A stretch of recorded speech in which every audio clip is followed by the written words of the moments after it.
పూర్వం రాజకీయం సేవా తత్పరత ఉండేది, తర్వాత కులంకి వచ్చింది, ఇప్పుడు మతంకి వచ్చింది. దేశంలోనే ఒక మతం ముసుగులో ఉండే ఒక పార్టీ దేశంలో అధికారంలో ఉంది. అదే పార్టీ ఇవాళ కూటమిలో ఒక భాగంగా ఉంది. ఇక్కడ మనం అనుకోవచ్చు,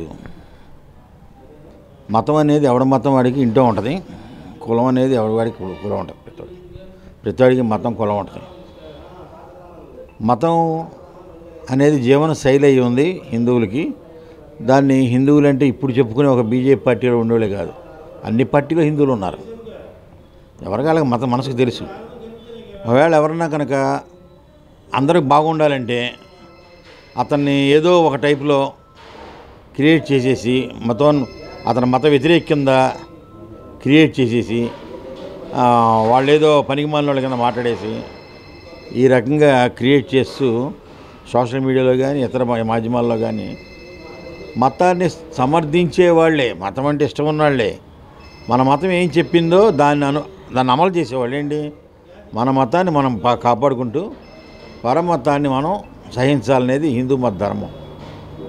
సనాతన ధర్మం అని చెప్పి ఎవరికి కూడా సనాతనం అంటే ఏంటో తెలియదు. సనాతన ధర్మం పూర్వాశ్రమంలో ఉంటే దాన్ని ద్వైత అద్వైత విశిష్టాద్వైతాల కింద పూర్వమే స్వామీజీలు అనేక మంది దాని మీద వివరాలు చేశారు. బుద్ధుడు కూడా ఫైట్ చేశాడు.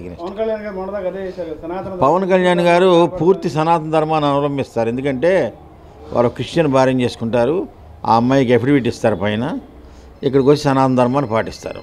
ఆ టైప్ సనాతన ధర్మం అందరూ పాటిస్తున్నారు. మరి సనాతన ధర్మం అయితే ఇది సనాతన ధర్మం. ఇంకేదన్నా కొత్తగా ఇంకో సబ్జెక్ట్ వచ్చింది, ఏకపత్నివతుడు రాముడు అని ఎవరంటే దశరథుడికి 3 భార్యలు, పవన్ కళ్యాణ్ గారు 3 భార్యలు అన్నారు. ఏమి చేయలేం మనం. కారణం ఏంటంటే ఒక టైప్ ఆఫ్ వాదన వచ్చిన తర్వాత దాన్ని మనం ఆ పార్టీ వాళ్ళు ఆ రకంగా చెప్పుకుంటూనే పోతారు. ఎవడ పార్టీ లేని ఆడిది. ప్రజలకి ఎవడైనా సరే రాజకీయ నాయకుడు అనేవాడు ఒక పొలిటీషియన్ ఒక డెమోక్రటికల్ లైఫ్లోకి వచ్చినప్పుడు వాడు ఏదన్నా ప్రజలకి ఏమైనా చేయగలిగాడా లేదా, ఒక కొత్త వ్యవస్థ నిర్మాణం చేయగలిగాడా లేదా అనేదే చూసుకోవాలి తప్పితే ఏది ఇంపార్టెంట్ ఏది అన్ఇంపార్టెంట్ తెలుసుకోగలగాలి. ఇవాళ మత రాజకీయాలు బాగా ఎక్కువైపోయి పేరుకుపోయి రోడ్ల మీద కొట్టుకుని అందరూ 3-4 ముక్కలుగా విడిపోతే అలా సంతోషం. కానీ ప్రజలు అట్టా ఏం భావించట్లా.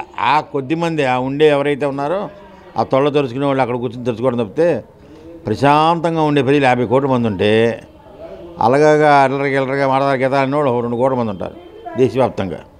అంతకుమించి ఇంకోటి ఉండదు. అయితే మతానికి ప్రాముఖ్యత ఇవ్వాలి, ఇంపార్టెన్స్ ఇవ్వాలి, మన ధర్మాన్ని మనం ఆచరించాలి. అంతేగాని పరధర్మాన్ని ఇష్టం వచ్చిన రోడ్డు మీద పెట్టి కొట్టి వాళ్ళని తిట్టి లాగే పరిస్థితి లేదు.